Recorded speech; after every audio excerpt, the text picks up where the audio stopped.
The best thing about Offision is that it works in the tools like Microsoft Teams you and your team already use within your organization. To use Offision in Teams, simply open up your Teams browser and search for the Offision app. Click Add and pin it to your taskbar for quick access.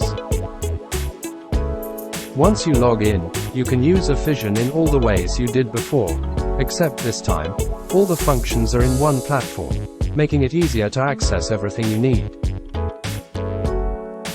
Use the floor plan and pick the desk to book, all within Microsoft Teams.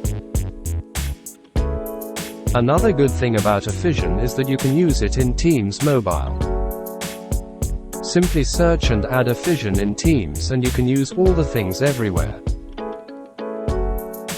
Offision, your all-in-one smart office platform.